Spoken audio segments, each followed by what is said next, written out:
Hey guys, welcome back to the channel, My Latin Life. Today, a detailed guide for anyone looking to buy real estate in Portugal. From legal requirements to financial considerations, I'm going to break down everything you need to know about navigating the Portuguese property market. Okay, so let's dive into it. Portugal, one of the most attractive real estate markets in Europe, particularly for international buyers. One thing I like about Portugal: direct flights to Boston, New York, Toronto, Montreal. So it's very easy to get to, surprisingly close. Also, compared to other Western European countries, it's very cheap still, not only in terms of cost of living, but also the price of real estate. Prices have been increasing steadily over the years, but they remain very accessible compared to cities like Paris or London. Cool. So let's get right into some key steps about buying property in Portugal. Well, number one, you're going to need to understand the market, right? You got to understand how the Portuguese property market works, and watching this video is a good first step. Property prices can obviously vary significantly depending on the location, the proximity to the coast, and local demand. For example, Lisbon and the Algarve are more expensive, while smaller towns and rural areas offer more options. So start by familiarizing yourself with the different regions of Portugal. Maybe focus on one or two particular regions of the country and the market trends in your chosen area. Number two is set a budget, right? Portugal offers properties across a wide price range. So set a clear budget before you get started. And remember, as a non-resident, you can still get a mortgage from Portuguese banks, typically financing 60 to 70% of the property's value. Check interest rates and mortgage terms to ensure they align with your financial plans, but that's pretty cool that foreigners can get mortgages relatively easy. You're just going to have to, put a little bit more down than you would otherwise do in your home country.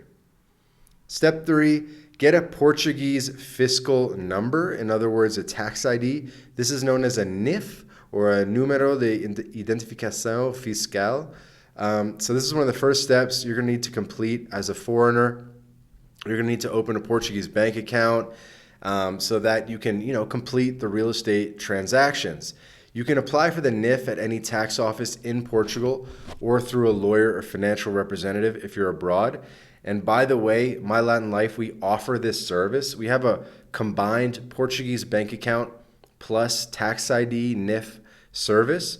You can do this 100% remotely. You can open a Portuguese bank account remotely. We can do this for you. It's not very expensive. There's a link in the description where you can place your order, and we can get you this NIF and this bank account right away. And even if you decide to not buy property in Portugal in the end, or whatever the case may be, you're still going to have a Portuguese bank account, which is a pretty valuable thing to have. It's pretty valuable to have bank accounts around the world, and especially to be able to open it remotely from the convenience of your own home. Just send a photo of your passport and whatever, and we'll take care of the rest, okay? So link in the description. Let's get you a Portuguese bank account. Moving on. Step four, you're going to want to hire a local lawyer. A property lawyer is essential for assuring that the property you're buying is free from legal issues. They'll conduct due diligence on the property, verify ownership, ensuring there's no unpaid taxes or liens, and review the contracts before you sign anything. Never skip this step. Having a lawyer is non-negotiable when buying in a foreign market. Step five, choose a notary and pay the deposit. So once you find the property that you want to purchase, a promissory contract, in Portuguese known as a contrato de promessa de compra e venda, is signed by both parties. I kind of used a Brazilian accent there. I spend more time in Brazil than Portugal. But anyway, so this contract includes the agreed price, deadlines for the final sale, and any other conditions. At this stage, you'll pay a deposit, usually 10 to 30% of the purchase price. I know that's 10 to 30% is higher than in other countries, just in terms of, locking down the property. So that's something you're going to have to negotiate, because obviously you'll want that to be as little as possible to get that promissory contract signed. Again, contrato de promessa. Okay. Number 6 is sign the final deed, also known as a escritura. So the final step is signing the deed of sale at a notary's office. The deed must be registered with the land registry, known as the Conservatoria do Registro Predial, officially transferring ownership. After this, you'll pay the remaining amount and the property is legally yours. Okay? So that was the 6-step process there. Now let's move on to some legal and tax obligations, because there are several legal and tax obligations to consider when buying property in Portugal. So number 1 is the property transfer tax, the IMT. This tax applies when buying property, and it's based on the purchase price and the location. Okay? For urban properties, rates range from 1 to 8%, while rural properties typically have lower rates. Be aware that higher value properties, such as those exceeding 1 million euros, come with additional IMT charges. Number 2 is the stamp duty, Imposto do Selo. So stamp duty in Portugal is 0.8% of the property's purchase price. It's payable at the time of signing the final deed, the escritura. Okay? Number 3 is the annual property tax, the IMI, the Imposto Municipal sobre Imóveis.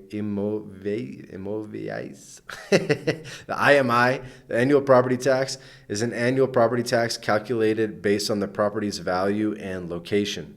Imóveis. The IMI rates range from 0.3% to 0.8%. Some municipalities offer exemptions for the first few years of ownership for new or rehabilitated properties. So that's something you'll want to ask, the real estate agents and the lawyers, see if there's any incentives on property tax in your region and where you're looking to buy. Number 4 is capital gains tax. If you plan to sell the property in the future, be aware that non-residents are subject to a 28% capital gains tax on the property made from the sale. However, this tax may be reduced if you reinvest in another Portuguese property. Okay. Number 5, Portugal doesn't have an official wealth tax, but inheritance and wealth tax is something you need to think about. And properties valued over 600,000 euros at the time of this recording are subject to an additional property tax, the AIMI. There's no inheritance tax for direct family members, but non-family members may be taxed. So something to keep in mind, that one's going to require more due diligence and estate planning. Okay, so now let's talk about the Golden Visa. For non-EU buyers, Portugal's Golden Visa program is a major incentive. By investing in real estate valued at 500,000 euros or more, and even 400,000 and above in certain low-density areas, you can qualify for residency. This allows you to live and work in Portugal, travel freely within the Schengen zone, and potentially apply for Portuguese citizenship after 5 years of residency. Keep in mind that there are recent changes and new restrictions to the Golden Visa program that have restricted real estate investments in Lisbon, Porto, and coastal areas. Most eligible properties are now located in the interior regions or in the Azores and Madeira. Always check for the latest regulations. There's also additional costs to consider. So when buying property in Portugal, there are more costs beyond just the purchase price. One is going to be legal fees.